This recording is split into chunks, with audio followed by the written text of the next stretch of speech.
Hello guys, welcome back to my YouTube channel. ಎಲ್ಲರೂ ಹೇಗಿದ್ದೀರಾ? I hope ನೀವೆಲ್ಲರೂ ಆರಾಮಾಗಿದ್ದೀರಾ ಅಂತ ನಾನು ಅಂದ್ಕೊಂಡಿದ್ದೀನಿ.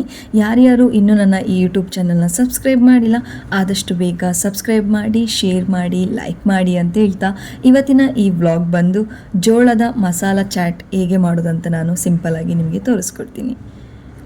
ಫಸ್ಟಿಗೆ ಈಗ ನಾನೊಂದು ಜೋಳನ ತಗೊಂಡಿದ್ದೀನಿ. ಜೋಳದ ಸಿಪ್ಪೆ ಎಲ್ಲ ತೆಗೆದು ಜೋಳನ ಸಪ್ರೇಟಾಗಿ ನಾನು ಇಟ್ಕೊಂಡಿದ್ದೀನಿ. ಈಗ ಆ ಜೋಳನ 3 ಭಾಗವಾಗಿ ನಾನು ಕಟ್ ಮಾಡ್ಕೊಂಡಿದ್ದೀನಿ. ಈಗ ನಾನೊಂದು ಕುಕ್ಕರಲ್ಲಿ 2 ಕಪ್ಪಷ್ಟು ನೀರನ್ನ ನಾನು ತಗೊಂಡಿದ್ದೀನಿ. ಅದಕ್ಕೆ ಕಟ್ ಮಾಡಿರುವಂಥ ಜೋಳನ ಅದರೊಳಗೆ ನಾನು ಇಡ್ತಾ ಇದ್ದೀನಿ. ಹಾಗೆ ಸ್ವಲ್ಪ ಅದಕ್ಕೆ ನಾನು ಉಪ್ಪನ್ನ ಹಾಕ್ಕೊಳ್ತಾ ಇದ್ದೀನಿ. ಹಾಗೆ ಕುಕ್ಕರ್ ಬಂದ್ ಮಾಡಿ 2 ವಿಷಲ್ ಹಾಕಿದರೆ ಸಾಕು, ಅದು ಕ್ಲೀನಾಗಿ ಬಾಯ್ಲ್ ಆಗುತ್ತೆ.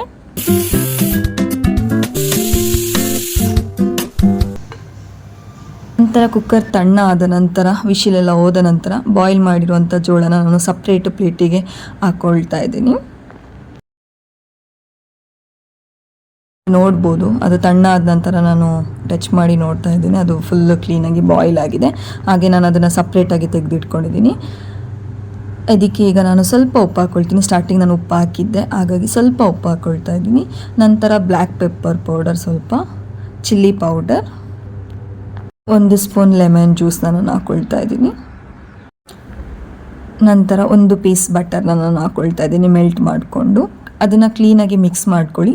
ನಂತರ 1 ಸ್ಪೂನಷ್ಟು ಚಾಟ್ ಮಸಾಲ ಪೌಡರ್ನ ಹಾಕ್ಕೊಂಡು ನಂತರ ಮಿಕ್ಸ್ ಮಾಡ್ಕೊಳ್ಳಿ ಕ್ಲೀನಾಗಿ. ಫೈನಲಿ ಜೋಳದ ಮಸಾಲ ಚಾಟ್ ರೆಡಿ ಆಗಿದೆ. ನೀವು ಒಮ್ಮೆ ಮನೇಲಿ ಟ್ರೈ ಮಾಡಿ, ಇಷ್ಟ ಆಗಿದ್ದರೆ ಕಮೆಂಟ್ ಬಾಕ್ಸಲ್ಲಿ ನಿಮ್ಮ ಒಪಿನಿಯನ್ ತಿಳಿಸಿ ಅಂತ ಹೇಳ್ತಾ ಈ ವ್ಲಾಗ್ನ ಇಲ್ಲಿಗೆ ಎಂಡ್ ಮಾಡ್ತಾ ಇದ್ದೀನಿ. Thank you.